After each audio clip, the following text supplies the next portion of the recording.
Buenas tardes a todos, a todas y a todos. Daremos inicio a la mesa de trabajo sobre derecho humano de acceso a la educación, retos para la niñez migrante. Y para esta mesa quisiera hacer una breve mención sobre una reflexión que hace Jacinto Benavente sobre en cada niño nace la humanidad. Mi nombre es Enrique Lesgrenier Landa, soy asesor jurídico en Querétaro. Quiero agradecerle por la invitación como moderadora a esta mesa de trabajo. Muchas gracias a nuestra directora general, magistrada Taisha Cruz Parcero, y a la maestra Ana Sainz Valenzuela, titular de la Unidad de Asesoría Jurídica. Muchas gracias por la presencia de las invitadas e invitados en esta mesa de trabajo. Maestra Ana Sainz Valenzuela, doctora Elisa Ortega Velázquez del Instituto de Investigaciones Jurídicas de la UNAM y Estefanía Rebellón, fundadora y directora de Yes We Can World Foundation, así como a las magistradas y magistrados, asesoras y asesores jurídicos federales, oficiales administrativos y público en general que hoy nos acompañan. El tema, será expuesto en esta mesa de trabajo, versa sobre el derecho humano de acceso a la educación,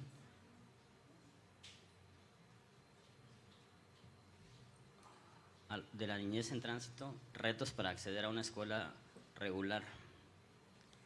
La metodología va a ser la misma sobre la ponencia de cada uno de los invitados, y ya al final habrá preguntas y respuestas.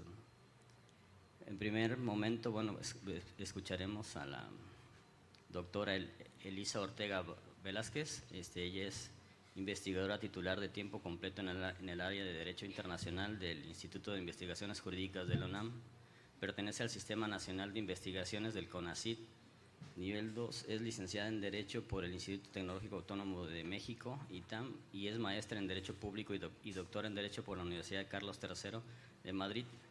Tiene un postdoctorado en Derecho en el Instituto de Investigaciones Jurídicas de la UNAM y ha realizado estancias de investigación en diversas universidades en Estados Unidos de América, Reino Unido y Chile.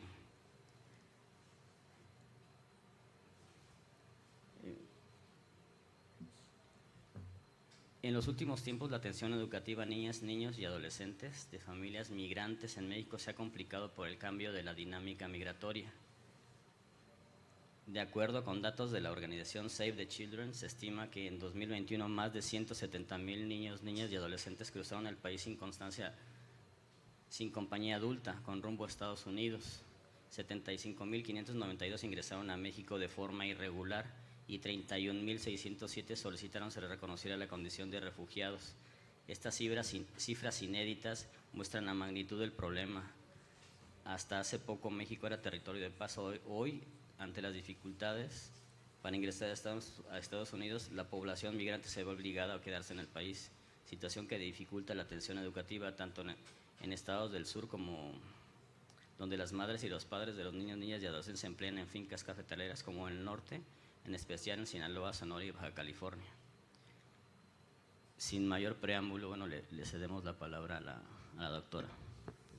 Muchas gracias, muy buenas tardes a todas y a todos. De nuevo, gracias por la invitación a la magistrada Taisha, a la maestra Ana Sainz, y pues gracias por la escucha.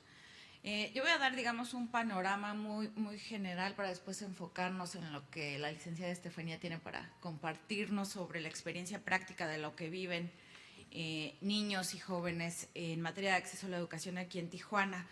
Y me gustaría empezar señalando que todos los niños, niñas y adolescentes migrantes que están en tránsito en nuestro país, esperando la decisión o determinación sobre su situación migratoria, tienen el derecho de ejercer su acceso a la educación, ¿no?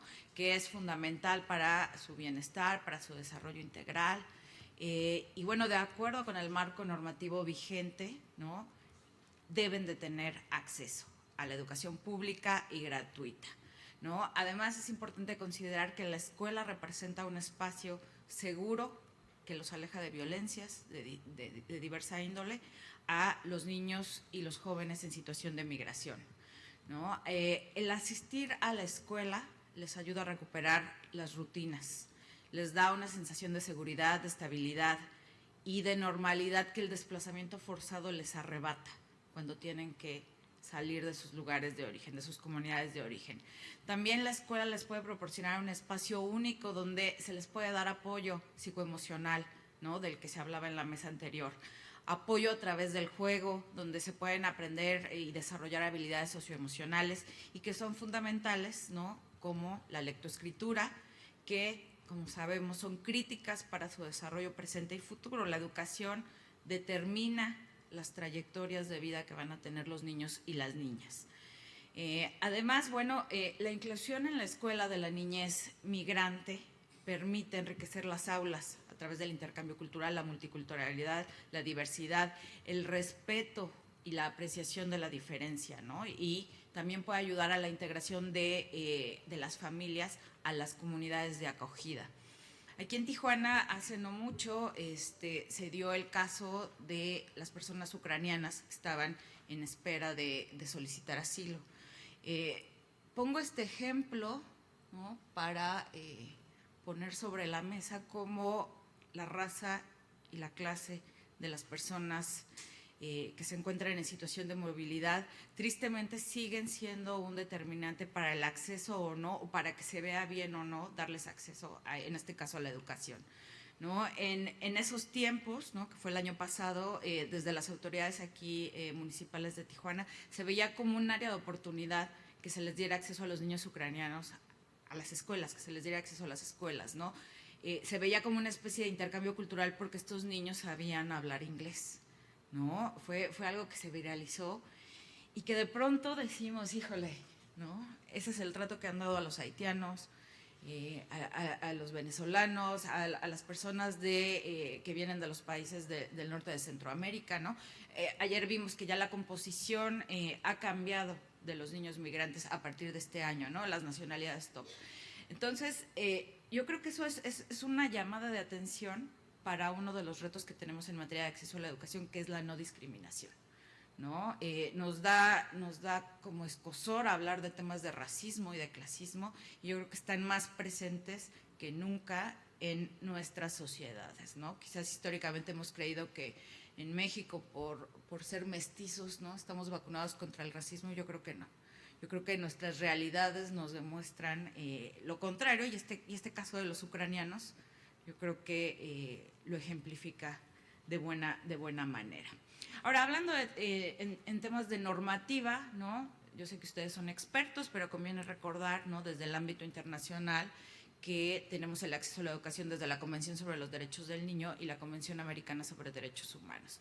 También a nivel constitucional, ¿no?, cabe recordar los artículos 1 y 4, ¿no?, el artículo 8 de la Ley de Migración y la Ley General de Derechos de Niños, Niñas y Adolescentes. Todas estas normativas tienen disposiciones específicas sobre el acceso a la educación de niños, niñas y adolescentes, ¿no?, y en especial de niños migrantes, ¿no? También está el acuerdo CEP 286, que es relevante para el caso que estamos platicando. Ahora, esto es en el discurso formal. ¿Qué pasa con los obstáculos que enfrentan en la cotidianeidad niños y niñas para acceder a la educación en México, niños en contextos de movilidad? Pues, en primer lugar, las condiciones de su tránsito migratorio, ¿no?, que ya traen un pasado traumático, precarizado, ¿no? Traen miedos, ¿no?, que les impiden poder acceder a la educación. También tienen muchísima falta de información sobre la oferta educativa. Normalmente se tiende a asociar la falta de una condición migratoria irregular con la falta de derechos humanos en sí, ¿no? No tengo condición migratoria regular, entonces no tengo derechos. También tienen miedo de ser discriminados, ¿no?, por cómo hablan, por el color de su piel, ¿no?, en caso de las poblaciones transcontinentales, africanas, haitianas, ¿no? También se desconocen los requisitos sobre el acceso a las escuelas. También se les llegan a solicitar cuotas y gastos, ¿no?, vinculados con el acceso o la matriculación en las escuelas, entre otras barreras, ¿no? Esto, digamos, desde la visión de las personas migrantes. Ahora, ¿qué pasa del lado de las autoridades, ¿no? En muchas escuelas todavía se les exige presentar documentación de identidad, como la CURP, ¿no?, o incluso de acreditación escolar, ¿no? De hecho, todavía hay casos documentados donde se les pide la apostilla, imagínense, ¿no?, de sus certificaciones escolares. Obviamente todos estos son requisitos muy gravosos, ¿no? Piensen en personas que salen desplazadas de manera forzada y que les digas, necesito tu certificado de primaria apostillado, híjole, ¿no? Entonces, bueno, de nuevo recordemos el artículo 3º constitucional, la normativa de acceso y control escolar de la SEP, ¿no?, que a nivel formal nos dicen que estas prácticas no deben ser, que las escuelas no deben de condicionar la presentación de estos documentos al acceso de niños y niñas migrantes a las escuelas, ¿no? También hay otras malas praxis, ¿no?, como retenerles las boletas o los certificados de estudio condicionados a que regularicen su situación migratoria, ¿no? También está el tema de las cargas económicas que implica, por ejemplo, que las mamás paguen cosas para los bailables, para los festivales y demás. Estas personas están en una situación muy precaria, no tienen con qué sufragar estos gastos, ¿no? Esto pensando, digamos, desde el enfoque de los niños que están acompañados. Ahora, ¿qué pasa con los no acompañados? Como ustedes saben, las condiciones de los CAS, de los centros de asistencia social, no son propicias para que los niños accedan al derecho a la educación, para que tengan acceso al desarrollo, al juego, al esparcimiento que forma parte del derecho a la educación. De hecho, lo que es común es que durante el tiempo que dura el procedimiento administrativo migratorio, estos niños se quedan sin acceso a la escuela, sin acceso a este derecho tan fundamental para su desarrollo. También los CAS no tienen programas educativos, ¿no?, para estos niños que están en tránsito. También otra mala praxis es que clasifican a los niños por edad y no por nivel educativo, ¿no? Lo ideal sería que hubiera como que una especie de examen de regularización, de nivelación, para ver en qué nivel están cada uno y, bueno, ponerles actividades, ¿no?, acorde con los conocimientos que tienen o que no tienen estos niños, ¿no? También, bueno, pues en materia de trámites que tocan a las autoridades migratorias de a la Comar, pues tenemos, por supuesto, la dilación en la emisión de las tarjetas, de las visas por razones humanitarias o de las constancias de inicio de procedimiento para la determinación de refugiado, que son esenciales para la emisión de la CURP, ¿no? También pues hay documentados casos, ¿no?, de que se mandan a cancelar las CURP antes de que se hayan terminado de sustanciar los procedimientos, ¿no? Finalmente quiero concluir, ¿no?, con algunos ejemplos de buenas prácticas, ¿no? Yo creo que una tiene que ser la flexibilidad de parte de la autoridad educativa, ¿no? Recalcar que los niños y las niñas migrantes no tengan identificaciones o las certificaciones educativas no son justificación para negarles el acceso a la educación. La inscripción debe realizarse y se les debe dar acceso en cualquier momento del ciclo escolar, y debe de haber prácticas para que las autoridades escolares promuevan su permanencia en las escuelas, por ejemplo, tutorías, nivelaciones, regularizaciones. También es esencial brindarles información clara, sencilla, accesible, ¿no?, a los padres de familia, ¿no?, sobre cómo acceder a los servicios, dónde, qué requisitos son necesarios, ¿no? Es importantísimo el trabajo y la coordinación intersectorial, interinstitucional, para que padres y madres migrantes, ¿no?, puedan matricular a sus niños, los puedan poner en las escuelas, ¿no?, y puedan acceder a este derecho. Ahora, todo esto que les estoy diciendo no significa que la SEP o que las autoridades educativas no actúen con formalidad, porque igual puede parecer, que lo digo de bote pronto, ¿no? Están las procuradurías, quienes pueden emitir medidas de protección, ¿no?, que sirven como respaldo, ¿no?, a la autoridad educativa, ¿no?, para decir, ok, le di acceso a este niño, pero esta medida de protección que emitió la Procuraduría, donde me está pidiendo que el niño o la niña migrante acceda a la escuela, ¿no? Eso tendría que ser suficiente, ¿no?, para para que los niños, y que no sea pretexto que no tienen la documentación o la identificación, y que puedan acceder a las escuelas. Bueno, pues con esto yo termino este punto inicial para darle acceso a Estefanía. Muchas gracias.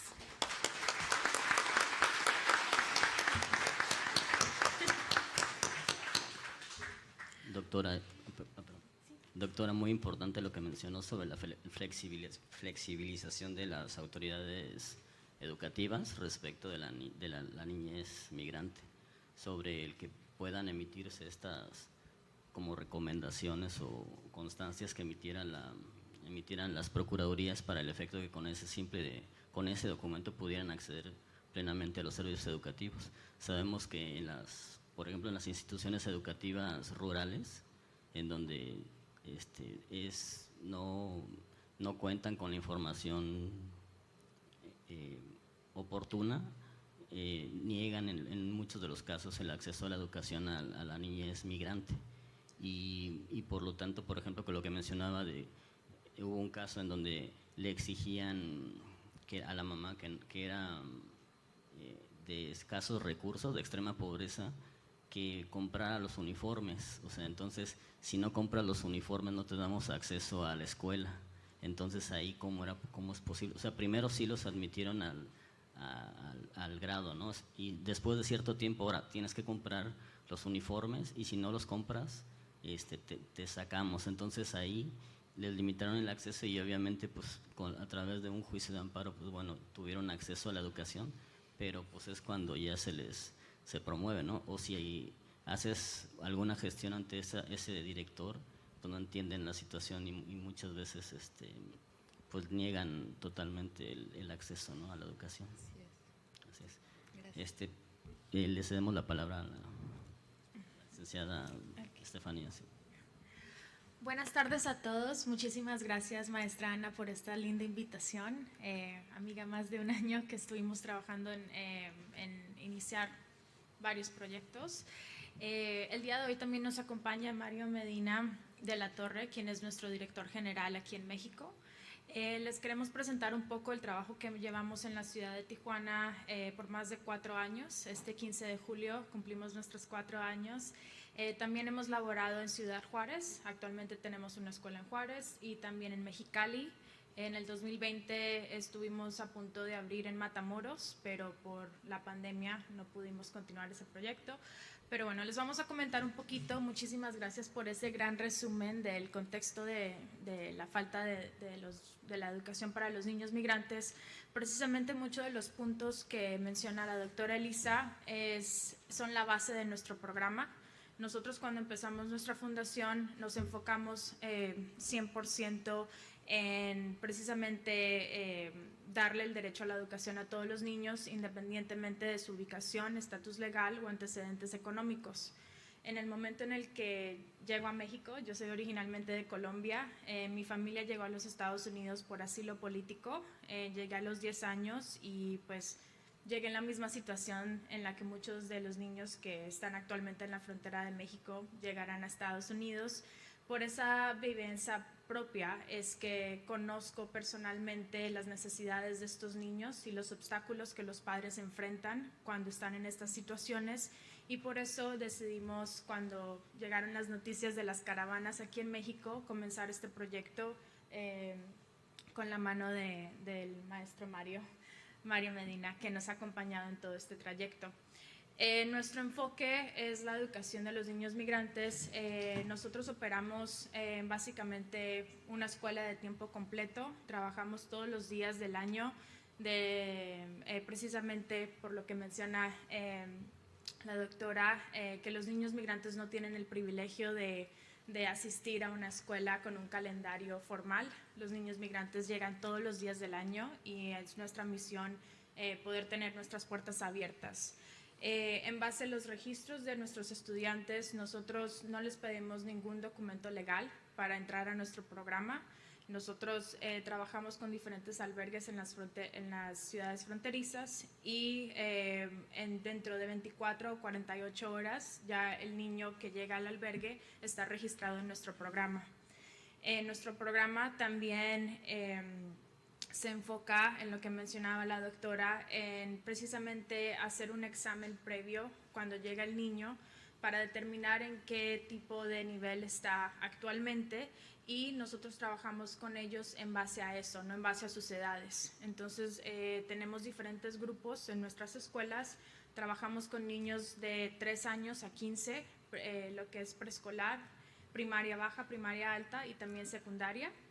Pero precisamente tenemos la flexibilidad de que si un niño de secundaria tiene 12, 13 años y no sabe leer, escribir o no tiene un concepto escolar que debería de ser de acuerdo a su edad, pues puede integrarse a nuestros grupos más pequeños y empezar a pues, aprender estos conceptos. Otro punto interesante de nuestro programa es que todos los niños están en el mismo contexto, entonces no tenemos necesariamente exposiciones de bullying o de sentirse como extraños o como el otro, porque todos están pasando por el mismo proceso. Estos son niños que de un día a otro llegan a los albergues con los que trabajamos e inmediatamente les toca adaptarse a su nueva realidad, es decir, que ellos pueden entrar a nuestra escuela a las 9, a las 3 salen y se deben integrar a un albergue con 250 personas o más. Entonces es demasiada información y demasiado para un niño de las edades con las que trabajamos, y por eso nuestro programa se enfoca mucho en la parte también emocional y no solamente la parte académica. Vamos a continuar con esto. Estas son algunas de las ciudades en donde trabajamos que les mencioné. Estos son algunas de nuestras datos duros. Actualmente, en los 4 años que hemos laborado en la frontera de México, hemos registrado a más de 2.500 niños migrantes de diferentes países centroamericanos. También hemos tenido niños del Brasil, de Haití, de México. También hemos trabajado con niños estadounidenses que sus padres han sido deportados. Son niños que pues tienen la realidad de haber nacido en Estados Unidos y saben inglés y están involucrados en esa parte escolar y deben regresar a México y adaptarse de otra forma, aprender el español si es que no lo saben en casa. Entonces es bastante complejo los casos que vemos en el día a día de nuestro programa. Nosotros nos encargamos también en proveer clases. Bueno, esto es lo de la SEP, pero les voy a hablar un poquito de nuestro currículum y de nuestras clases especiales. Nosotros nos enfocamos desde un principio en crear clases que específicamente los iban a ayudar a ellos en su contexto. Me refiero a una de nuestras clases especiales, es la clase de proceso migrante, en la cual nos enfocamos en explicarle al niño qué es la realidad que está sucediendo en sus vidas, porque sus padres no necesariamente les están dando el contexto de lo que está pasando en sus vidas. Nuestros niños tienen muchas dudas, muchas confusiones, muchos temores y nadie les está dando esta información. Habiendo pasado por esta experiencia propia, les puedo dar mi testimonio de que es un evento traumático que sucede en la niñez, y cuando creces es que empiezas a comprender un poco qué fue lo que pasó en esa etapa de tu vida. Nosotros estamos precisamente tratando de prevenir esos traumas, de que se formen de la mejor manera en que podemos. Así que en nuestra clase de proceso migrante, nuestros maestros hablan con los niños de lo que está sucediendo en sus vidas. También hablamos de los centros de detenciones, que posiblemente sean alguno de los caminos por donde ellos vayan a pasar cuando sus casos sean procesados. También hablamos con ellos de los estados a donde ellos potencialmente van a llegar. Tenemos niños que han llegado a estados como Oklahoma, Ohio, estados estadounidenses donde ellos van a ser una minoría y no necesariamente van a tener recursos, como estados como California, como Texas o como la Florida o Nueva York, donde hay una comunidad latina mucho más grande. Entonces, esa es nuestra clase de proceso migrante. También tenemos nuestra clase de inteligencia emocional, en la donde precisamente trabajamos todos los temas emocionales de estos niños. Les damos herramientas para que identifiquen sus emociones y puedan convertir este momento caótico de sus vidas en algo productivo. También trabajamos con ellos para darles el autoestima, para que puedan transformar este momento migratorio en un momento de éxito a futuro en sus vidas, que ellos se sientan orgullosos de eventualmente ser migrantes y de poder aportar su cultura, su ser y todo lo que ellos traen con su persona al país a donde ellos vayan a terminar viviendo, ya sea a Estados Unidos, México, hasta Canadá o si regresen a sus países. Por experiencia propia también en Estados Unidos, pasa mucho que cuando los niños migrantes llegan a los Estados Unidos por parte de sus padres y por parte del ámbito escolar, empiezas a esconder tu identidad para poder encajar en el contexto americano y empieza a crear problemas de identidad, problemas de emocionales que pues pueden afectar a este niño por el resto de su vida. Entonces nosotros de nuevo tratamos de prevenir que esto suceda dándoles las herramientas para que ellos tengan una autoestima que pueda, cuando se enfrenten a esos momentos, ellos puedan defenderse. Otro de nuestras clases especiales obviamente es el inglés. Enseñamos el inglés como segundo lenguaje a nuestros niños porque tenemos la realidad presente de que su meta familiar es llegar a los Estados Unidos. Entonces nosotros les enseñamos inglés básico, frases básicas que van a necesitar cuando entren a sus escuelas, cómo presentarse, dónde está el baño, cómo hablar con sus amiguitos, cómo pues empezar a adaptarse en ese contexto. También todos nuestros niños crean un cuaderno de inglés en donde se llevan todas las palabras que aprenden día a día.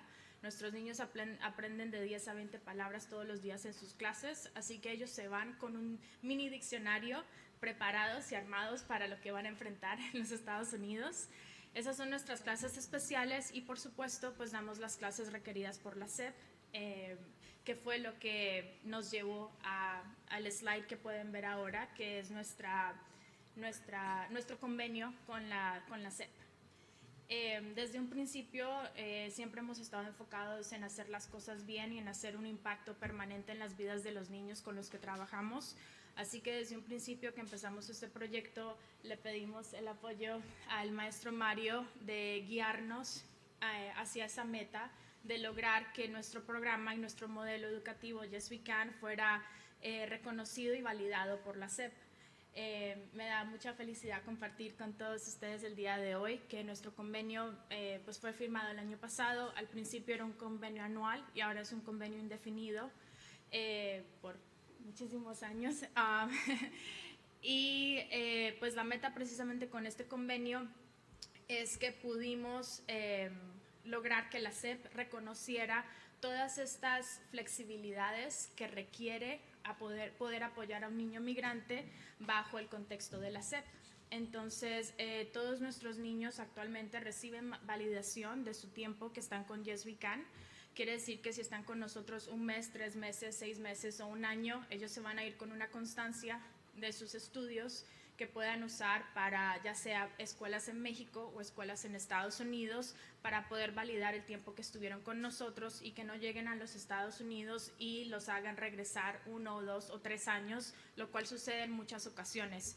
Esto también viene por experiencia propia. Cuando llegué a los 10 años a Estados Unidos, 10, 11, estaba en 6º grado, yo venía de Colombia y me querían poner en 4º. Simplemente por ser migrante, por no saber el inglés. Entonces tuve la suerte de que una tía, una familiar, pudo presentar mis calificaciones y pedirle a la escuela que hicieran un examen para determinar en base a un examen y no a una, ¿cómo se dice? Asunción. Subjetiva. Sí, una assumption, mi grado escolar. Entonces, teniendo esta experiencia propia, por eso fue también el enfoque de lograr esto aquí en México para que no les sucedieran a nuestros niños cuando llegaran a los Estados Unidos. A ver, ¿qué más? Bueno, hablando desde nuestro equipo, nuestros equipos son 100% mexicanos, maestros mexicanos titulados. Siempre trabajamos con maestros locales en cualquier ciudad en donde estamos trabajando actualmente. Ellos semanalmente producen planes escolares y pues tenemos también un coordinador académico que pues supervisa todo lo que es nuestro programa y siempre estamos modificando, haciendo adaptaciones dependiendo a los casos que nos estamos enfrentando con nuestros niños. A ver, ¿qué más les puedo contar? Bueno, estos son más sobre nuestras materias, el inglés. Creo que cubrí bastante. Otro concepto que tenemos en la fundación son nuestras escuelas móviles. Nosotros convertimos autobuses gigantes de viaje en escuelas móviles. El concepto de las escuelas móviles precisamente fue el llevar este proyecto a donde se necesite, porque sabemos que es costoso construir una escuela de la nada. Pero básicamente ese es el concepto de nuestras escuelas y Mario nos va a apoyar si faltó algo.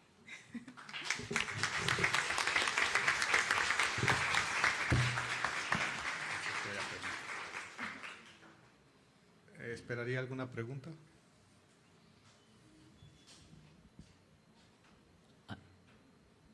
Al final, no sé de las intervenciones.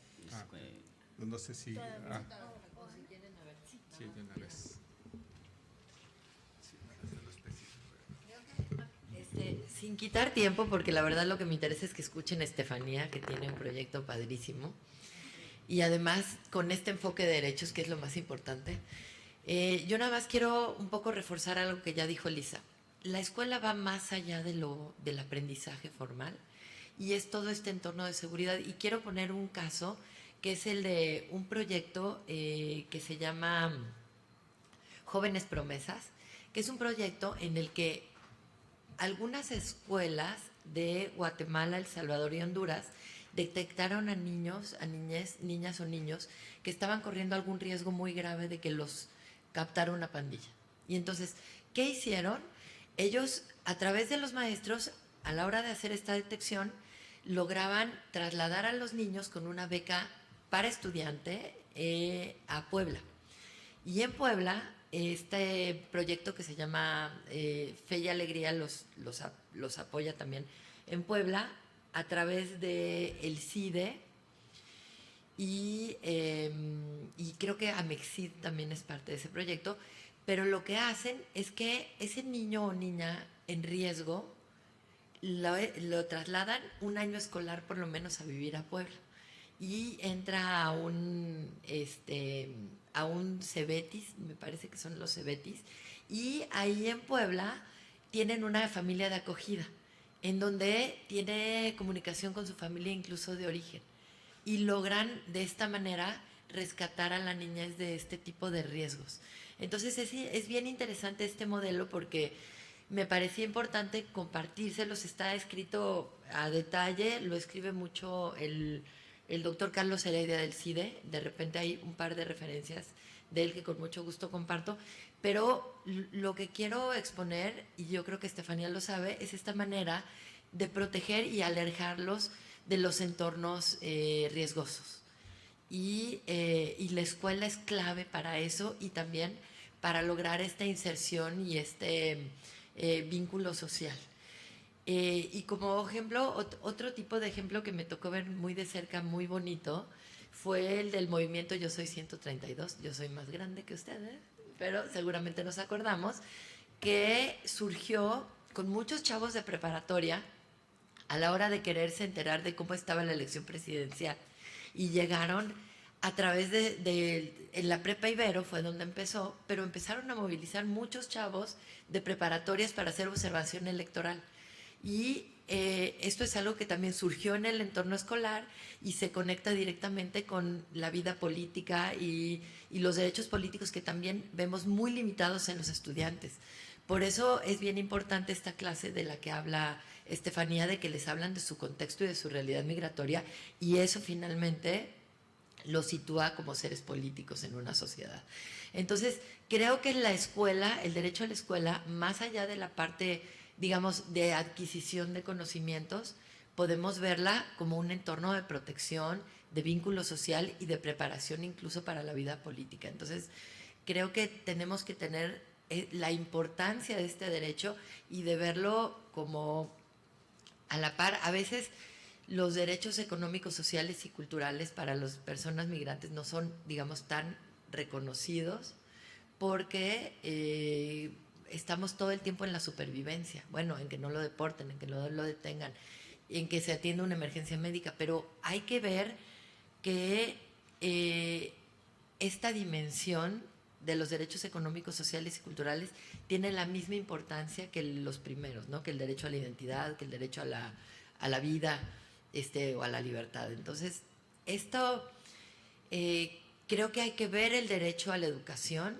de una manera un poco más amplia y nada más para terminar, porque tiene que ver con las otras mesas que también hemos tenido. Estos derechos generalmente tienen un costo para el Estado y a veces hay este imaginario en el funcionario público de que como tiene un costo es primero para personas mexicanas y entonces no vale la pena invertirle, digamos, a estas juventudes o niñez extranjera, y ahí sí creo que nosotros tenemos muchas herramientas, como decía Elisa también, del derecho a la no discriminación, para decir es que incluso aunque tengan un costo para el Estado, estas personas tienen los mismos derechos que las personas mexicanas. Ahora, ya nada más para terminar, recordar que las limitaciones para las personas extranjeras en México en el papel, en las leyes, son bastante pocas. O sea, realmente, pues tal vez esto de participar como candidatos, participar en su derecho a votar, que digamos, también quiero ser muy clara, los derechos políticos van más allá de eso, y en México incluso el de la libertad de expresión está de cierta manera limitado para las personas extranjeras, que es más en la parte como formal, porque en la parte práctica, pues ahí está el Twitter, ahí está, o sea, hay muchas maneras de expresión. Las propias caravanas han sido un derecho de libertad de expresión de las propias personas y de organizarse de una manera política. Entonces, creo que sí tenemos como abogados, abogadas, yo los invito a ver esta amplitud en el derecho a la educación y en otro tipo de derechos, y no olvidar esta jerarquía que es muy clara de los derechos humanos, y por algo todos están interrelacionados y son de la misma jerarquía, y lo tenemos que tener en mente, yo creo, en nuestras demandas de amparo. Entonces, hasta ahí lo dejo. Muchas gracias.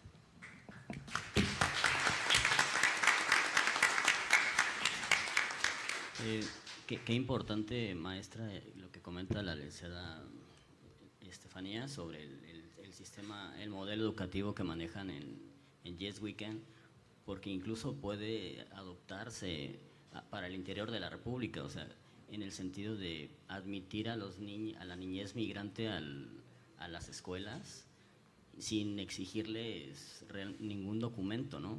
Y sobre todo, si se ha podido aplicar en Tijuana, en Mexicali, en Juárez, el que las constancias educativas que emiten Yes Weekend y que tienen la validez de la SEP, si pueden hacer eso y pueden esas constancias ser exhibidas por la niñez, por los papás de los niños que se van no se diga en Estados Unidos, pero los que se van al interior de la República y quieren meter a sus hijos a las escuelas públicas o privadas, si tienen validez para esos efectos, ¿cómo no va a ser posible que puedan admitir a un niño, niña o adolescente a la escuela sin exigirle un documento migratorio, o en su caso el CURP famoso, ¿no? Que ahorita ya la Corte dijo que pues bueno, es un instrumento nada más, pero realmente el derecho a la educación es lo que debe prevalecer.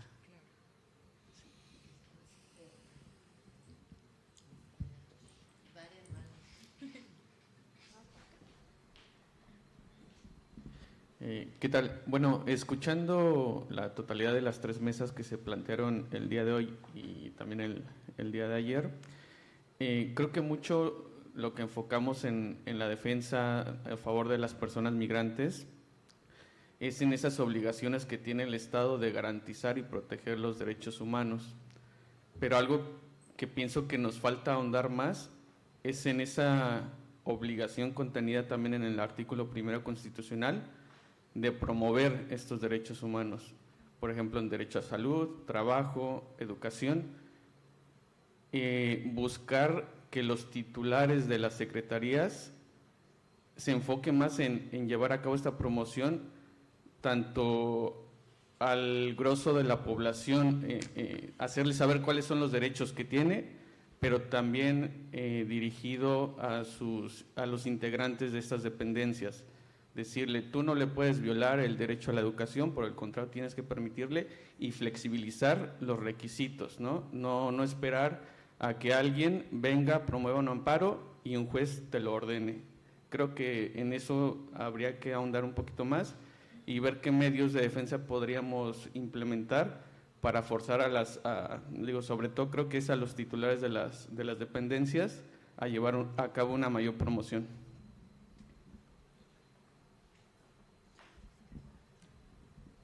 Gracias, buenas tardes. Nada más para preguntar puntualmente cómo las personas, bueno, usted comentó que se captan a través de los albergues, sin embargo, pues llegan con nosotros personas que no necesariamente viven en un albergue. A mí me toca, por ejemplo, personas haitianas que se juntan familias o núcleos y pues rentan en algún lugar, un departamento específico, pero pues tienen niños y pues se me ocurre cómo pudiéramos hacer esta vinculación, canalizarlos, si tienen algún contacto. Bueno, es una pregunta específica y directa pues mía, ¿no?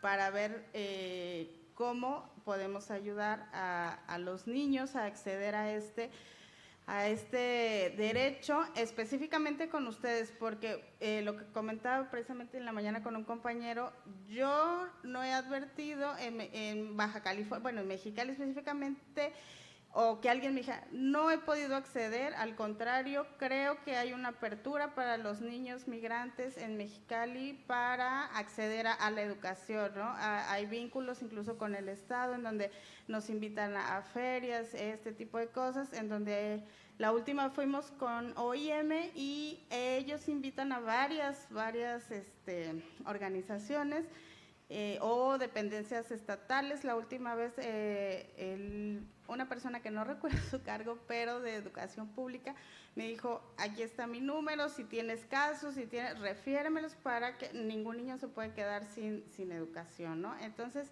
eso está muy padre, por lo menos aquí en Baja California, pero pues si está…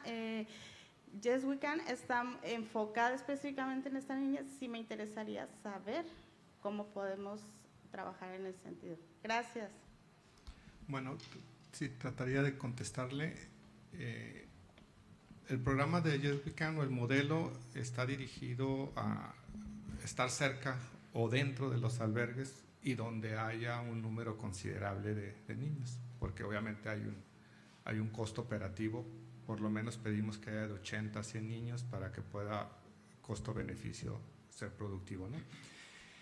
En la parte de los otros albergues donde tienen muy pocos niños o inclusive que no están en los albergues pero están en calidad de migrantes, la respuesta pues del gobierno del estado está clara, ya la han citado, y esa es la respuesta municipal, estatal y federal. La escuela más cercana a donde esté el niño migrante tiene derecho para que se inscriba y va a recibir educación. Aparentemente está resuelto, pero la realidad, que al menos de 4 años para acá en estadística propia, es que no obedece así de sencillo el sistema. O sea, la normatividad está, apertura, bienvenido, y después encontrará otras situaciones, que si el uniforme o que si le pidieron la cuota, cosas que suceden, aunque sean escuelas públicas. Sin embargo, en la práctica o en la realidad es que la migración que estamos recibiendo, que no necesariamente es de Centroamérica ya, ahorita anda, si nos vamos a Pareto, el 80% es nacional, que es migración forzada, no va a sacar el padre de familia ni a una cuadra a su niño. No sale del albergue, por las razones que ya conocemos, por temor, porque hace 2 o 3 días hubo situaciones catastróficas en su familia, de las que no se pueden imaginar, no están ni siquiera documentadas, y que lo único que quieren es cruzar a Estados Unidos a través del asilo político. De hecho, como dice mi directora, no es su prioridad.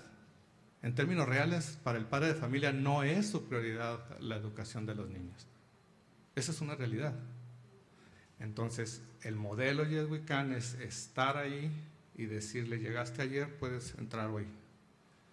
Y generarles un ambiente de paz, de amor, de tranquilidad, mientras logran su pase legal a Estados Unidos. La estadística de nosotros, a lo mejor no es oficial, pero el 98% de los niños que están en Yes We Can cruzan Estados Unidos. No se regresan a sus lugares de origen, esa es una hipótesis que se las puedo ahorita decir, porque representa ir a morir. Entonces, no se regresan a sus países tampoco, los que vienen de Centroamérica. Ese 2% se queda en la ciudad de Tijuana. Y entonces entra a lo que ya conocemos y ya se dictó aquí, o sea, ir a la escuela más cercana y que le pidan los documentos que le van a pedir, tiempos de inscripción, ya entra tiempos escolares normales. Modelo Yes We Can, estamos hablando del fenómeno migratorio y muy particularmente en los últimos 3 años de la migración forzada. También me gustaría agregar en cuanto a casos específicos como la familia que mencionas de Haití, sería para nosotros más tener una conversación más profunda, saber en base a su caso si son personas que ya se quieren quedar en Tijuana, que están buscando iniciar vida en Tijuana, porque iniciaríamos un proceso diferente de asesoría para ayudar a que esta familia se pueda involucrar en una escuela de la ciudad. Si ellos todavía están en proceso migratorio, pues podríamos hablar más a fondo en base a poder recibirlos en nuestras sedes actuales. Actualmente estamos en el CIM en Tijuana, el Centro Integrador Carmen Cerdán, y estamos en el albergue Pro Amor. Eventualmente llegaremos al otro albergue del DIF, del Estado. Estamos en proceso de abrir una tercera escuela en ese espacio. Pero ya sería pues poder hablar con usted y conocer un poco más sobre su caso, especialmente porque sí hemos recibido familias con casos especiales que se han involucrado en nuestras escuelas, pero ya pues tienen ya casos muy específicos, ya tendríamos que hablar de transporte y de todas estas cosas. Nuestra fundación, que es algo que no mencioné, otro de los obstáculos es lo económico. Nuestro programa es 100% gratis para todas nuestras familias, les damos 2 uniformes y también les damos todos sus útiles escolares y sus mochilas el primer día que ingresan con nosotros. Todo es nuevo, también a veces si hay necesidad de zapatos o si hay necesidad de, pues eso es un caso que no se me olvida. Tuvimos un niño que sus zapatos estaban rotos, estaba en el albergue. Nosotros hacemos listas de asistencia diarias comparadas con los ingresos del albergue, y vi que había un fallo y dije, ¿qué pasó con este niño? ¿Por qué no ha ingresado? Y la maestra dijo, es que tiene pena porque sus zapatos están rotos. Ese mismo día fuimos a comprarle un zapato al niño.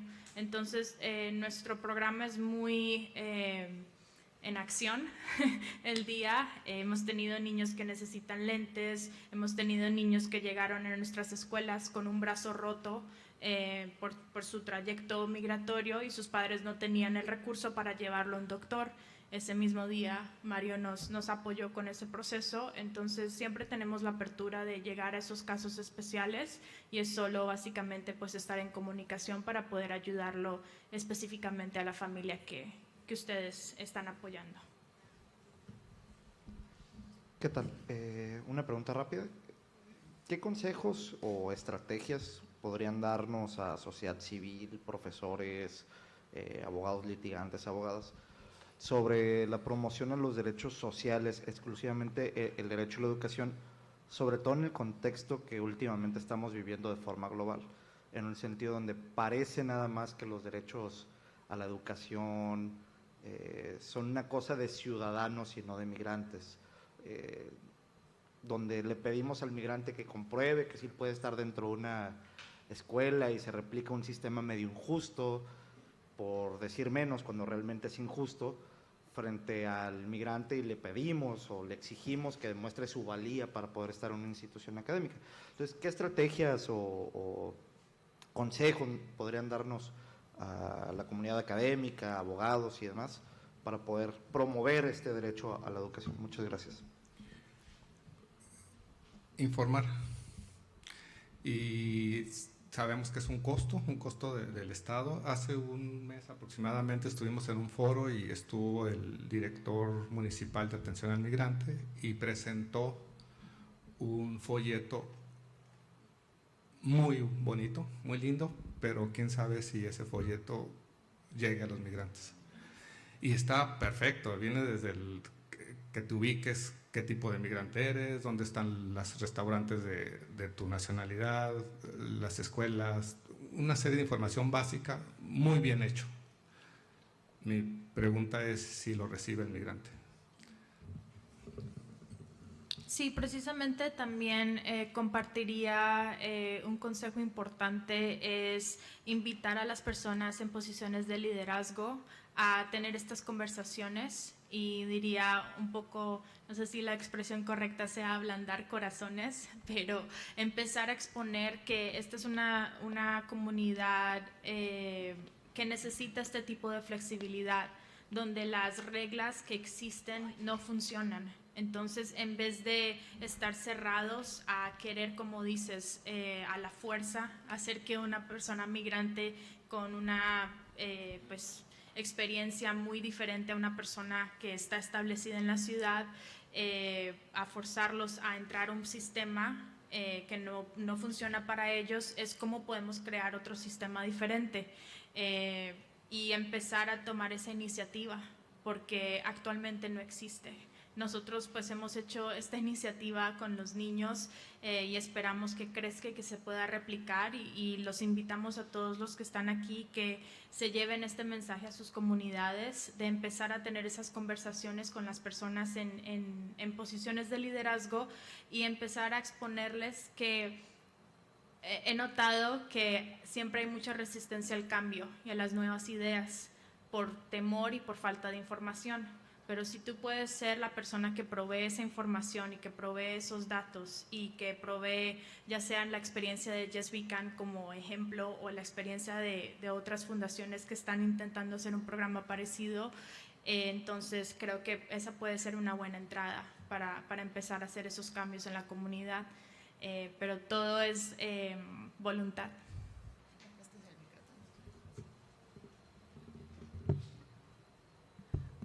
Yo nada más me gustaría agregar de manera muy breve, Diego, relacionada con tu pregunta y recordando lo que decía Ana, especialmente en el ámbito académico o de ustedes que son abogadas y abogados, ¿no? Recordar la interdependencia de los derechos humanos, ¿no? Quizás dejar de clasificar a los derechos humanos como de primera y segunda generación, los de primera generación como que no cuestan al Estado, los de segunda generación, salud, educación, trabajo, que sí cuestan al Estado, ¿no? Como que tratar de desmitificar eso, especialmente desde la academia, ¿no? O sea, creo que quienes pertenecemos a ese ámbito es importante, ¿no? Con las nuevas generaciones que estamos formando, tratar de quitar esos mitos, ¿no? Porque realmente sí se estacionan en la psique cotidiana de todas las sociedades y de ustedes que son impartidores de justicia, ¿no? De que este tipo de derechos cuestan mucho y nos olvidamos lo que cuestan los sistemas de justicia, ¿no? O sea, piensen en lo que cuesta mantener pues el Poder Judicial y los distintos sistemas, ¿no? De procuración y administración de justicia, ¿no? Entonces, es importantísimo el tema de la interdependencia de los derechos humanos, ¿no? Recordar que si violas uno, violas todos. Y en el caso de la educación, ¿no? Que es el tema que nos convoca en esta mesa, ¿no? La relevancia que tiene para los niños y las niñas, sus trayectorias de vida, ¿no? Cómo los pone en espacios seguros, ¿no? Y todos los riesgos que corren, ¿no? Cuando no están en entornos escolares. Gracias. ¿Sí? Gracias. Bueno, está muy relacionado con lo que decía Elisa y Ana. Estaba pensando que generalmente hay una interpretación muy cuadrada y muy como fácil, digamos, de cómo se cumple un derecho económico, social, cultural o ambiental, ¿no? Entonces estaba pensando ahorita, por ejemplo, en el caso del derecho humano al agua. Como que antes se asociaba que la única forma de cumplir ese derecho era que las personas tuvieran acceso a redes municipales, o sea, que existiera infraestructura. Y entonces, en muchos casos, los jueces decían, pues es que si el municipio no puede prestar aquí el servicio de agua potable, pues no se puede cumplir este derecho, ¿no? Y creo que ha ido evolucionando la interpretación a pensar, ¿no? O sea, pues entonces le traes una pipa con costo al municipio y la paga el municipio y así, o prioriza en tus planes de infraestructura e inversión, en vez de una cancha de béisbol, que la gente tenga agua, ¿no? O sea, como todo este tipo de soluciones que van desafiando que los derechos solo se pueden cumplir de una forma, porque la obligación es cumplirlos. Y yo creo que eso se tiene que adaptar también, lo que decía Estefanía, al contexto en el que tienen que ser cumplidos. Entonces pensaba, por ejemplo, el derecho a la educación, pues sí, tradicionalmente se piensa, es que tiene que ser escolarizado en el sistema. La verdad, ahorita esta plática me está haciendo pensar, ¿por qué? O sea, si ustedes están haciendo eso, si ellos pueden hacer eso, si Yes We Can puede hacer eso, autoridades lo pueden hacer. O sea, autoridades responsables de cumplir el derecho a la educación de las personas extranjeras, mexicanas, ¿no? En el contexto en el que se tienen que cumplir, ¿no? O sea, creo que uno es eso, no pensar que los derechos solo se pueden cumplir de una forma, sino tiene que haber la obligación, en mi opinión, la interpretación debería ser que consistente con el principio de progresividad y pro persona y muchos otros, que tiene que expandirse lo más posible el pensamiento de cómo puede cumplirse. Y también aquí estaba pensando mucho en que muchas veces estos derechos se violan por omisión, porque en los casos que han estado comentando siempre como le limitaron el acceso al servicio de salud porque no tenía CURP, o a la escuela o tal, pero la verdad es que los derechos económicos, sociales y culturales muchas veces se violan por omisión. Y no sé si existe experiencia de litigio en estos temas o si creen que podría prosperar argumentos de decir, por ejemplo, en un albergue hay una omisión de proporcionar los derechos fundamentales como acceso a agua potable o agua que cumpla los requisitos del artículo 4 constitucional, a educación, a salud, ¿no? Como estrategias de litigio sistémico por omisión relacionadas con estos derechos. No sé, me interesa mucho saber si hay experiencias o si creen que prosperaría o no. Gracias. Sí, solo quería comentar un poco en lo que comentas. De nuestra parte, como fundación, pues estamos muy enfocados en el día a día, pero todos los que están aquí como invitados, pues sí les extendería tu invitación a pensar afuera de lo que ya existe y también de reconocer que ustedes son los que tienen el poder para hacer ese cambio. Está en ustedes liderar esta nueva ola de necesidades de una forma más flexible y creativa. Nosotros pues lo hemos hecho de una forma como fundación, pero si ustedes son los que tienen el poder para hacerlo, por favor les invito a tener esa flexibilidad.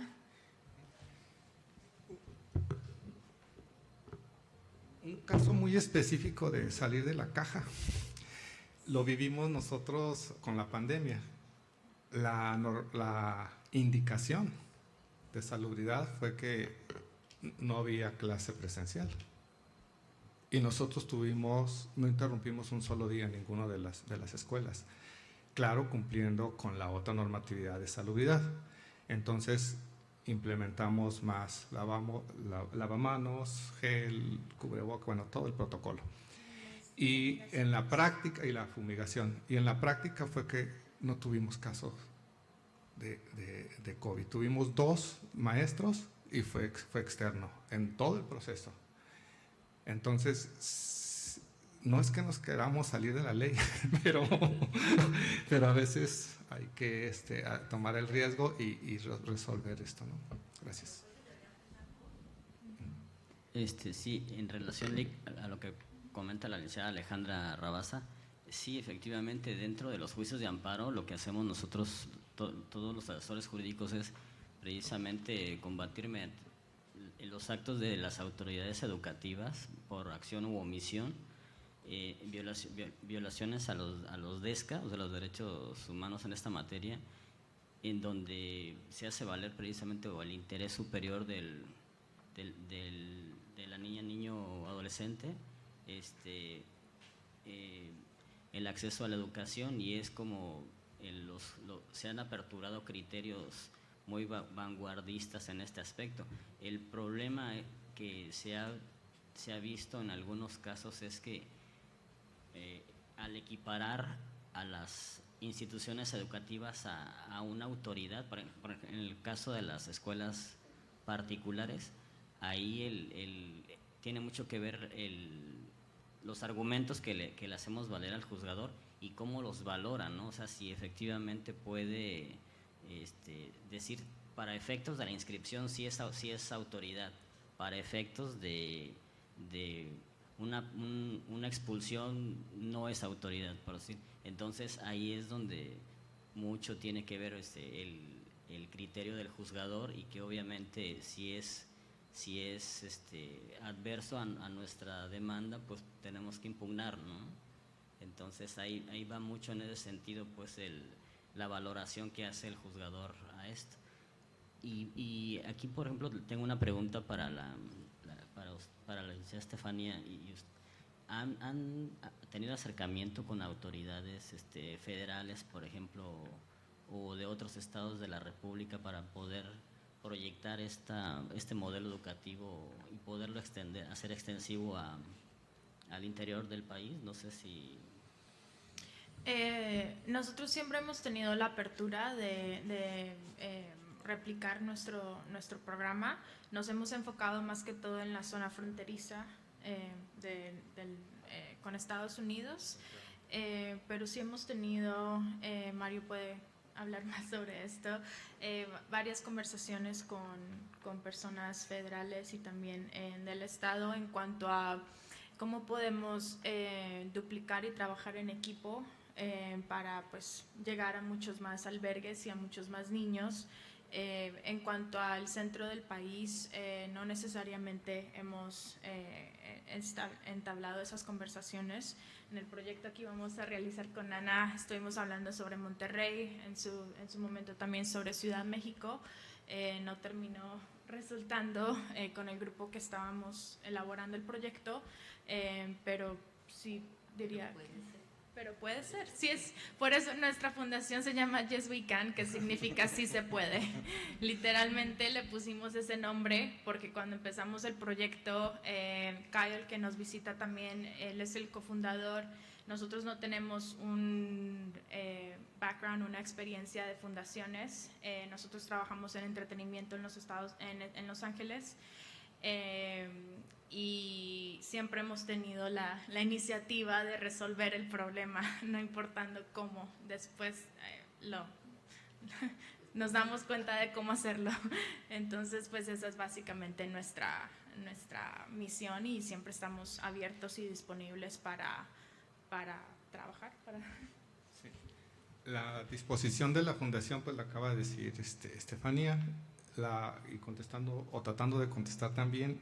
La otra parte es como solicitud, porque la respuesta del gobierno federal está muy conceptual, ¿no? O sea, dice, ahí está CONAFE y ahí está la apertura a todas las escuelas. O sea, está la orden que el director debe recibir a cualquier niño migrante. Y ya lo demás ya lo comentaron ustedes, las otras consecuencias que hay o las otras situaciones reales. Como una propuesta así nacional, no hemos tenido el foro o el momento. El día que nos inviten, ahí estamos. Hay que recordar que es una institución no lucrativa, no tenemos nada que ver con el Estado, más que la normatividad de la Secretaría del Gobierno del Estado, porque pues si estamos operando en México, pues hay que estar bajo la ley, ¿no? Así es que si algún día nos invitan y llevamos la propuesta, sí, de que tiene el alcance la fundación, yo creo que sí tiene el alcance para cubrir la frontera norte, inclusive la frontera sur, y no sé si una capacidad nacional en este momento no podría comprometerme, pero con la propuesta veremos. Hola, sí. Rápidamente nada más sobre lo que comentaba, creo, la doctora Elisa. el tema de la falta de acceso a educación por detalles como no tener documentos apostillados, no tener documentos originales.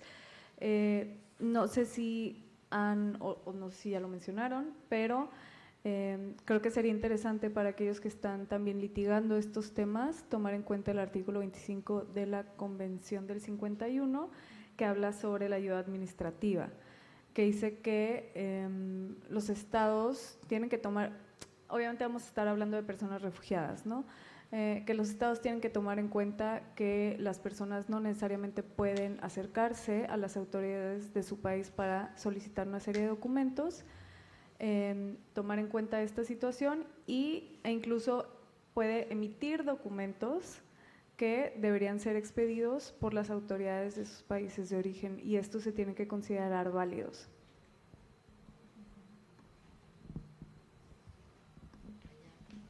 Otra pregunta de este lado. Sí. Muy amable, muchas gracias. Buenas tardes a todos. Excelente ponencia, les agradezco mucho. Rescato la importante labor que tiene algo fundamental, que es la información.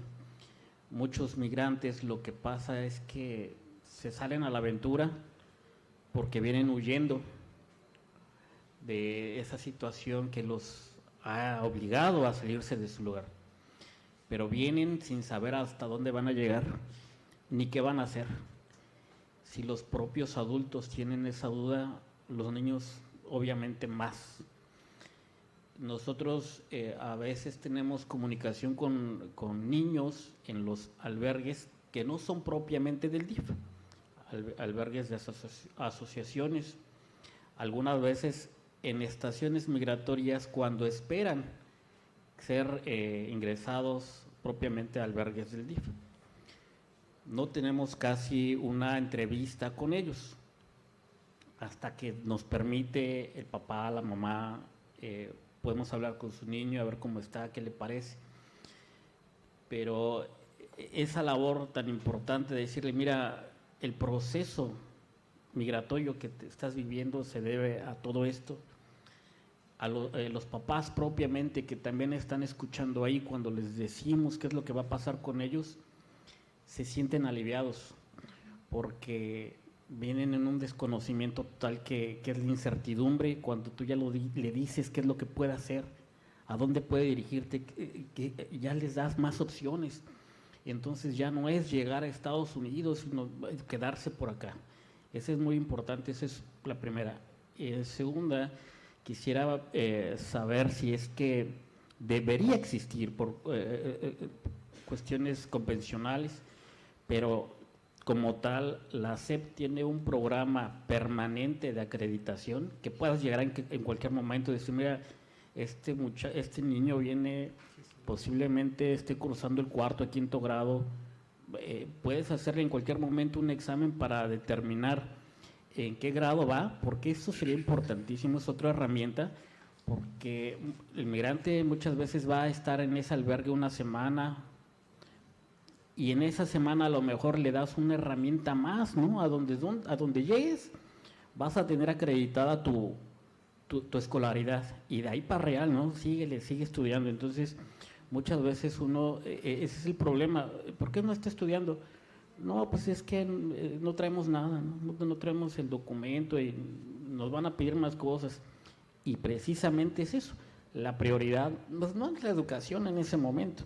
La prioridad es salvarse, salir corriendo, llegar a otro lugar.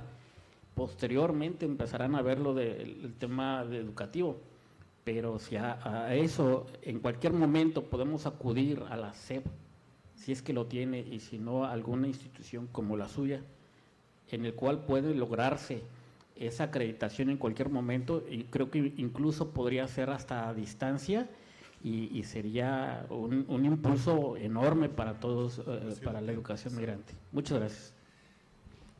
Sí, existe. Es la profesora Lupita Reynoso, nada más que volvemos a otra realidad que todos los que estamos aquí conocemos. Lupita Reynoso está en la ciudad de Mexicali, es la directora de atención al migrante, albergues y de todo el estado, y de los niños que están también bajo DIF, en categoría de migrantes.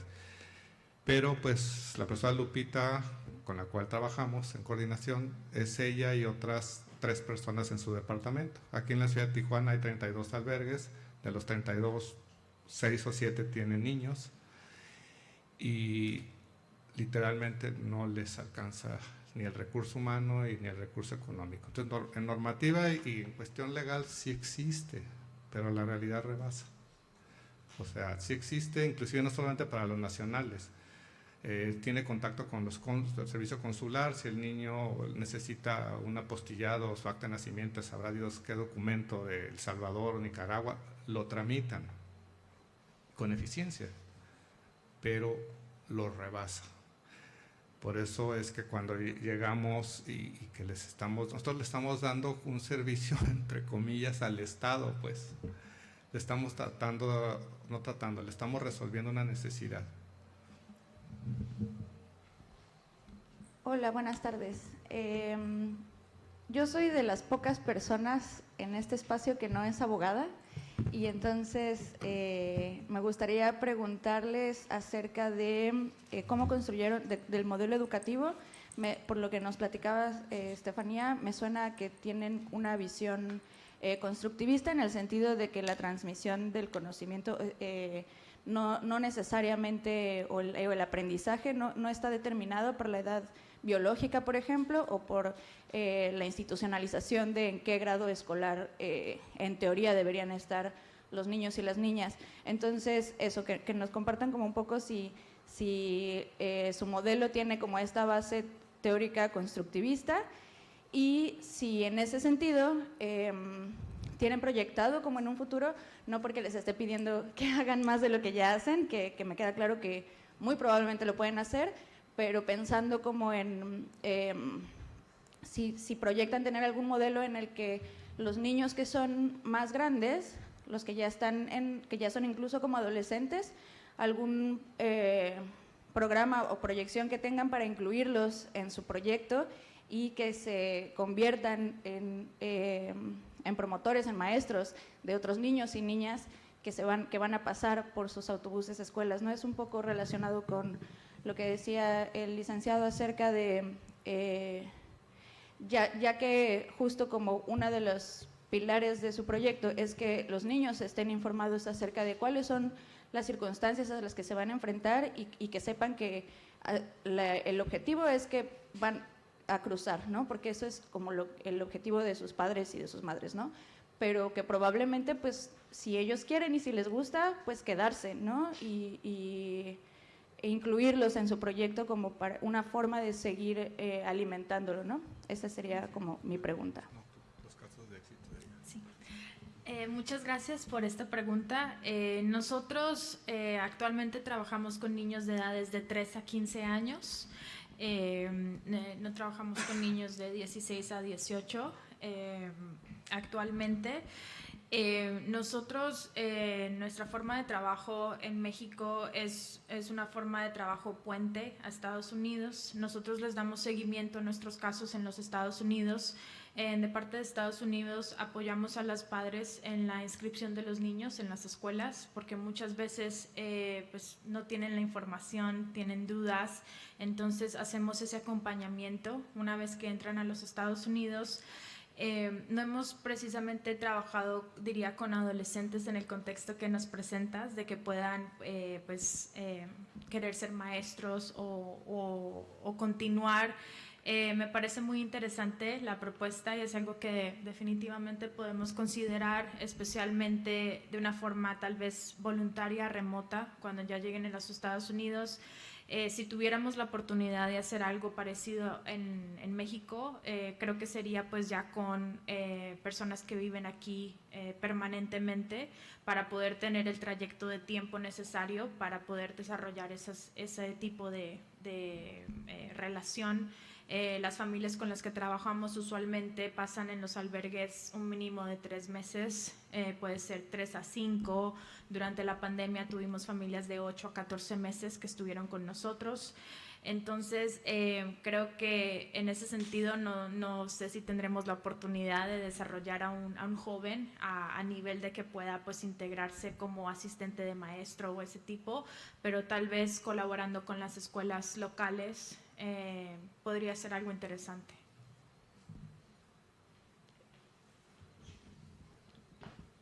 ¿Alguna pregunta? No, Claudia. Gracias. Bueno, pues primero y antes de mis 2 preguntas, que en realidad son muy breves, yo sí quisiera primero felicitar su trabajo. Yo creo que más que como abogada, como persona, me conmovió mucho todo el trabajo que han realizado. La verdad es que hasta antes de preparar la mesa no conocíamos a Yes We Can, pero fue muy conmovedor escuchar todo lo que nos han compartido. Y creo que sí, en el tema de la sensibilización que mencionaba la maestra, como servidores públicos, este tipo de pláticas que salen a lo mejor un poco de la parte procesal, de la parte, pues sí, jurídica, en el litigio a lo mejor, que son ideas que nos llevamos, pero más en la parte de sensibilización, como servidores públicos, que al final somos la gran mayoría de los que estamos aquí, nos impacta, o por lo menos en lo personal me impactó, me conmovió mucho, ¿no? Por un lado. Por otro lado, también fue muy importante escuchar lo que mencionaba el maestro Mario acerca de cómo muchos de estos niños son desplazados, sufrieron más bien desplazamiento forzoso, que también en Querétaro hace poco fuimos invitados a una mesa en materia de desplazamiento forzado interno, y creo que también habría un asterisco por ahí para el IFDP, ¿no? Que habláramos un poquito más de este tema, tanto para la asesoría jurídica especializada como en mixta, ¿no? En ese aspecto. Y bueno, las 2 preguntas son pues muy concretas. ¿Qué hay acerca de la niñez no acompañada que está con ustedes? ¿Tienen esa experiencia? ¿Cómo se llevan casos de niños y niñas no acompañados migrantes? Y pues sí, más que como servidora pública, ahora como ciudadana, como persona, ¿cómo se les puede apoyar? ¿No? Gracias.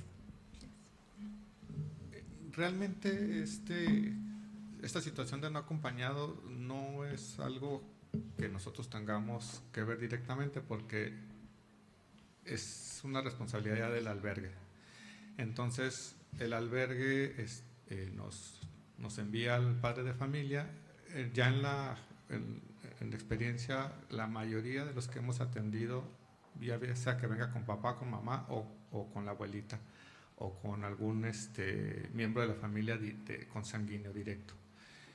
Pero no hemos tenido, creo que, ningún caso que diga el niño vengo solo. Y en su momento se turnaría con la profesora Lupita, que la mencionamos mucho porque es nuestra autoridad número 1, es nuestra primera respondiente, ya que tiene a su cargo la educación de los niños migrantes y DIF. No entiendo muy bien la relación de su puesto ahí, pero el caso es que todas estas situaciones ya legales ella nos las atendería.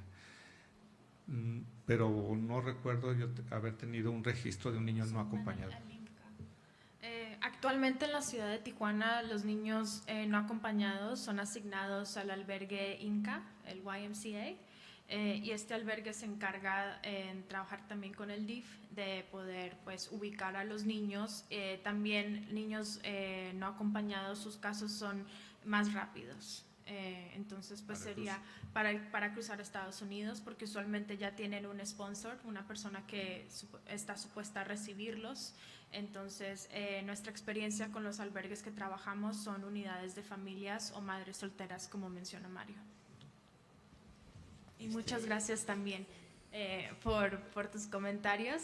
Creo que la otra pregunta era cómo nos pueden apoyar como fundación. Nosotros pues nos pueden encontrar en internet, Yes We Can World Foundation, nuestra página de internet y nuestras redes sociales.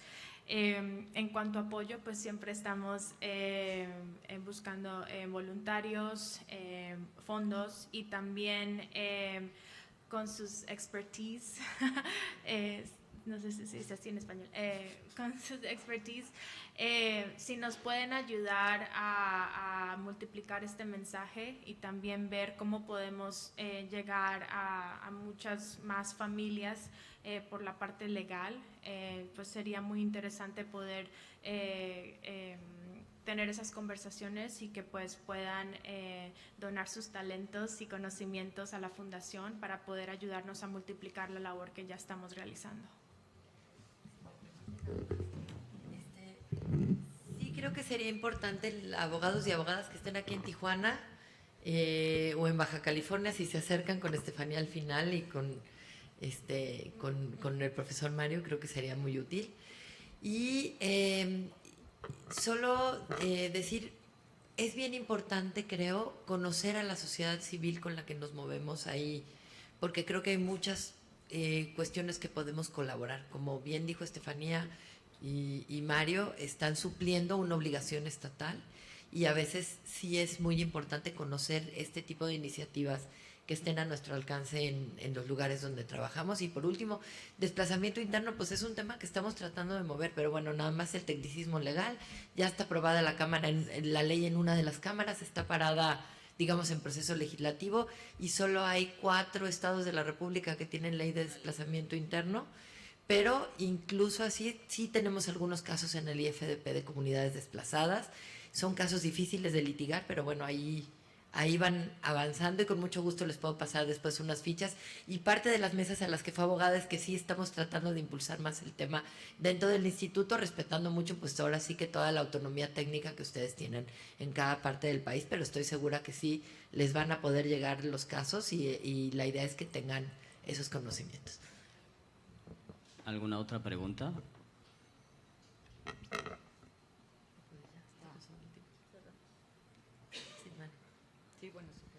Sí, gracias. Sí hay una situación que nos gustaría mucho que apoyaran y que de antemano sé que no lo van a poder hacer. El tema es la aduana. Todo lo que nosotros operamos aquí, todo lo que necesitamos, lo tenemos que pasar lamentablemente hormiga, ¿no? Y no es como lógico, pues.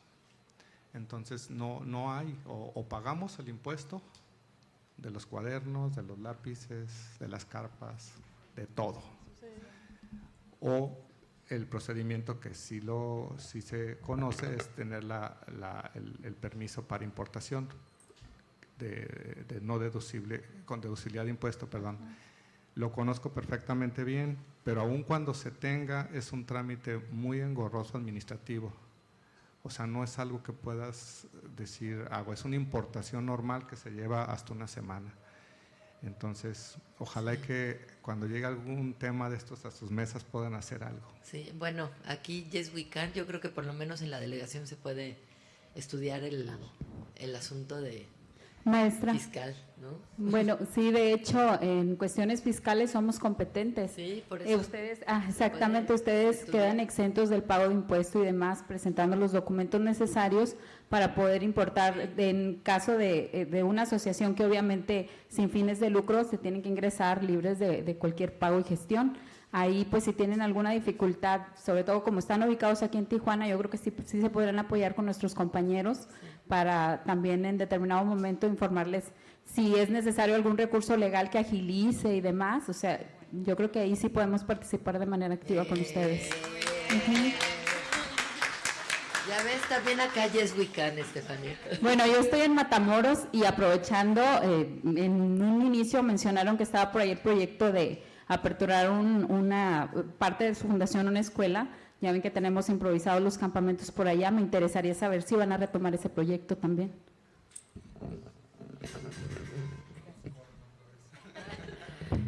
Sí, nos encantaría llegar a Matamoros. Estuvimos literalmente en Matamoros en marzo del 2020. Estábamos midiendo la cancha donde iba a estar la escuela y llegó la orden de COVID y cerraron el campamento y pues pidieron que muchas de las organizaciones se retiraran, obviamente entendemos.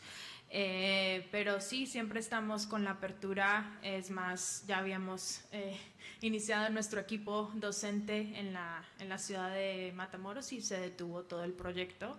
Pero sí, siempre estamos, y también estamos en conversaciones con el CIM de Matamoros. Entonces, siempre, creo que una de las directoras estaba aquí en Tijuana, en el CIM de Tijuana, y fue a Matamoros. Sí. Sí, entonces pues las conversaciones están establecidas y pues sería retomar el tema. Maestra, de hecho también en Querétaro tenemos comunicación con la Comisión de la Legislativa de las Migraciones, y ellos están muy aperturados a cualquier tema relacionado con beneficiar a la población migrante, en este caso a la niñez. Podría plantearse también este modelo educativo, y yo pienso que el diputado que está encargado de esa comisión podría bien plasmarlo para efectos de que el gobierno del estado también lo pudieran. Una acción colectiva. Por Sí, favor. sí, sin necesidad de una acción de momento, ¿no? De momento, sí. Dejamos en sus manos la iniciativa de poder multiplicar este proyecto. El modelo ya existe, es más que todo pues el apoyo legal. Perdón, aquí yo tengo una última pregunta. Muchas gracias por las ponencias, por sus exposiciones y por su gran labor como sociedad civil que han hecho.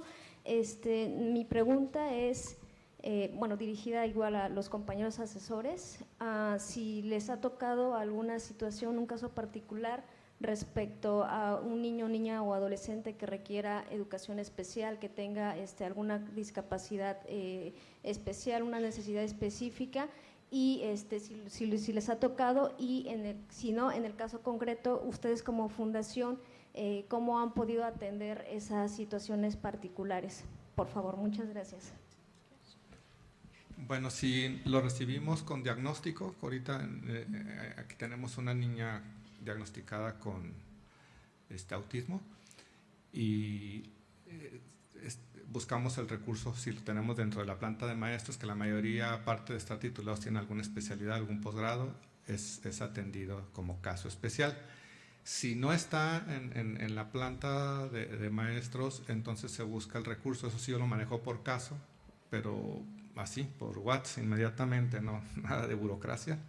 Aquí tengo a mis dos cofundadores y la otra parte operativa soy yo, entonces se resuelve en cuestiones de minutos, y el historial es de que la mayoría de ellos, más bien todos, los han aprobado, y busco el recurso externo, ya por especialidad, ya sea algún síndrome o alguna situación, inclusive algunas cosas médicas que no es nuestro objeto social, pero sí está afectando en el proceso educativo, es atendido. Hemos tenido casos especiales, niños en sillas de ruedas, pues tratamos de hacerlo accesible en nuestra sede, que nos va a visitar el día de mañana. Siempre es el sí, siempre es el ver el cómo, el sí, y tomar acción inmediata, como lo menciona Mario.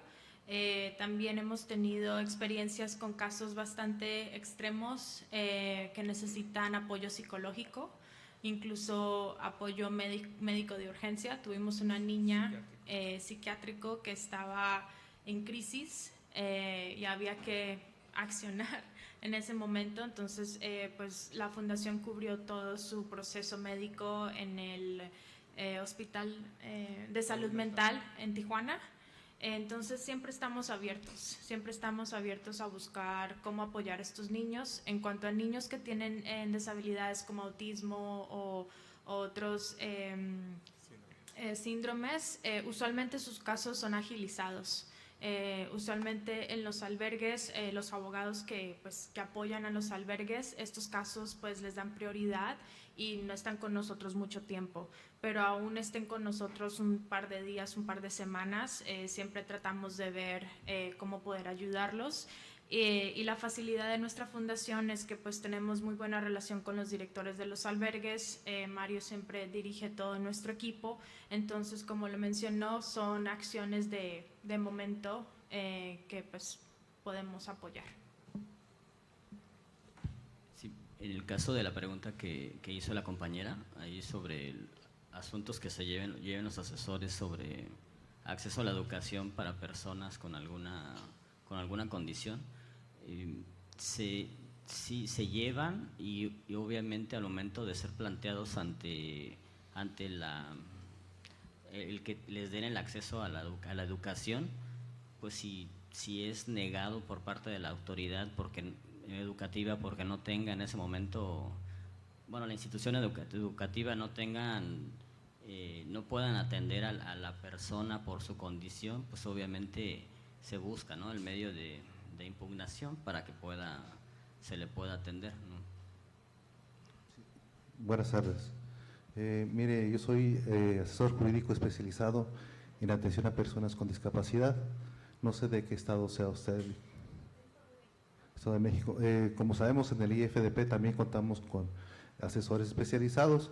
Entonces, aquí como hay una cuestión de interseccionalidad, atendiendo a la cuestión de migración y una persona con discapacidad, no sé si sea mujer, o sea, y como entiendo que es niño, ¿no?, niña o adolescente. Entonces, digo, sería cuestión de entablar comunicación con el especializado de su estado para que puedan trabajar de manera conjunta. Como decía el licenciado, y retomo algunas cuestiones que señalaba él, nosotros a través del juicio de amparo hemos solicitado y hemos obtenido tal vez alguna resolución favorable en materia de educación. Entonces considero que sí debe haber un trabajo conjunto en la parte de la atención de una persona especializada en la atención a personas con discapacidad y en el caso de pues la mayoría de nosotros que atiende a personas en situación de movilidad para que trabajen de manera conjunta. Entonces yo creo que sería una buena vía. ¿Alguna otra pregunta?